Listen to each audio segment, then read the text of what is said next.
My Edo people, I want make una watch this video because video e no dey lie and we get many Of things to flooding talk. to keep them Watch. indoors. Their location, which is Zaduawa in Benin City, is in close proximity to the Urora Flood Alleviation Project, one of the many under the Nigeria Erosion and Watershed Management Project, NEWMAP.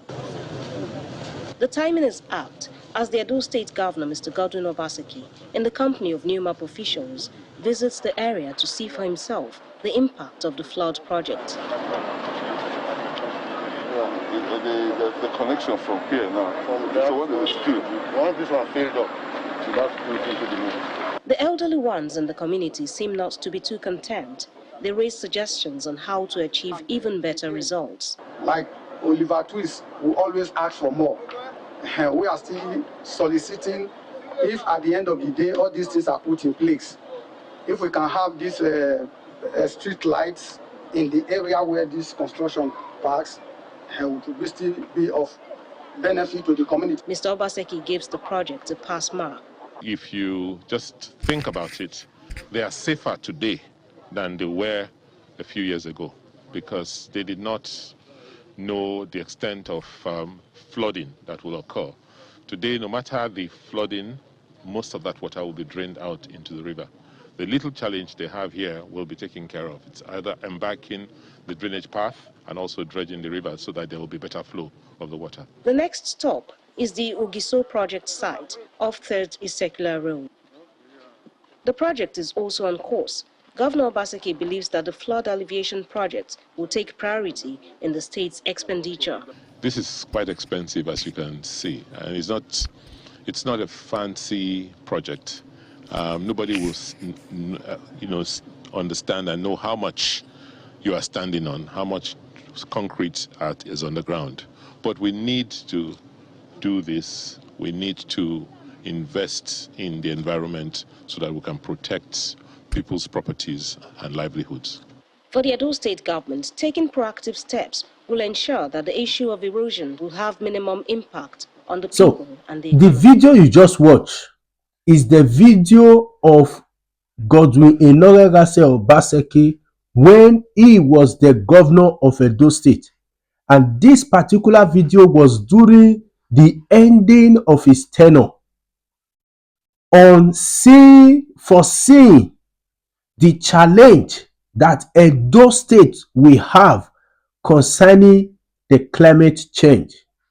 So Obaseki set up a committee in the name of HUMA and also NEWMAP to see how to control erosion and control the disaster that will be caused by erosion in the state. And this is an evidence of that video.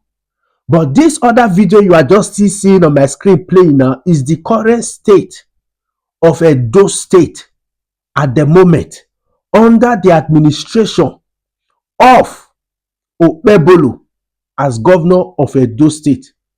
So Obaseki, foreseeing the disaster that erosion, that climate change will cause in Edo State, Obaseki put things in place during the ending of his tenure. He started to put things in place to see how to control the climate change so that Edo people will not be badly affected. Remember, just 2 months ago, I believe, the federal government released a statement that out of the 36 states that is going to suffer for the climate change, for the rainy season that is going to start, Edo State, over 33 states was to be affected out of 36, and Edo State was one among them.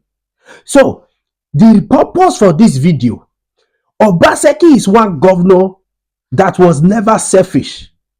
And Obaseki was the one governor that started a transition committee. When a leader finish his tenure, can transmit to another leader document of what he has done, that record his success and his failure to another leadership, irrespective of different party affiliation, irrespective of whether PDP will be the one to produce the next governor or maybe APC will be the one to produce the next governor.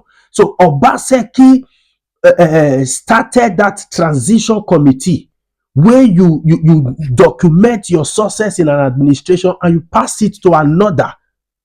Document that will record your failure and your success. Document that will record what you have done, what you are doing, and what you need to do. But do you know that towards the ending of Obaseki's tenure, when they were about to submit this document to APC, do you know that they fought and those documents was abandoned?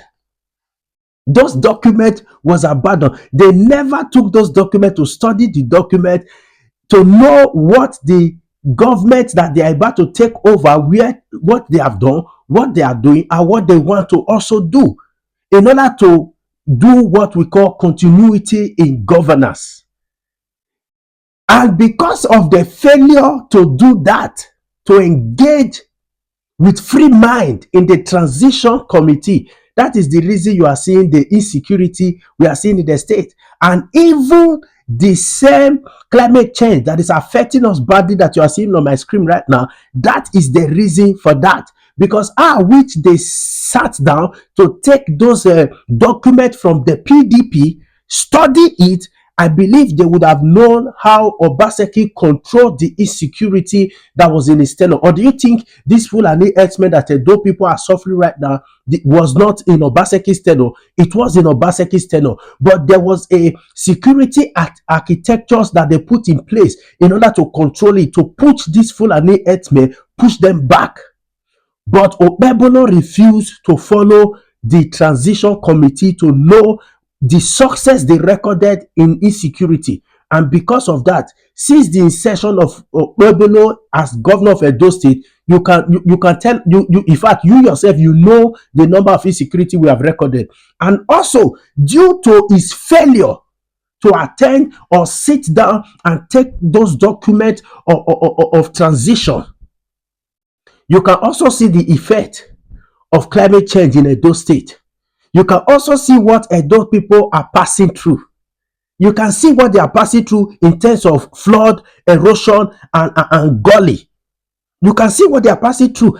The first assignment of a reasonable leader, it is to protect the lives and property of our citizens.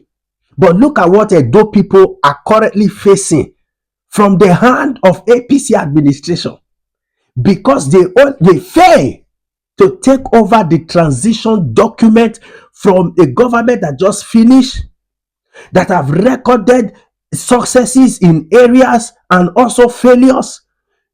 Take those documents, study those documents, know where they are failed, know where they need to improve, and you yourself, you continue. That is what we call continuity in governance. But because he failed, that is the reason we are seeing all of the things we are seeing. That is the reason we are saying all of the things we are saying. They failed woefully to take those transition documents. And look at the erosion that those people are facing. And the rainy season just started. The rainy season just started.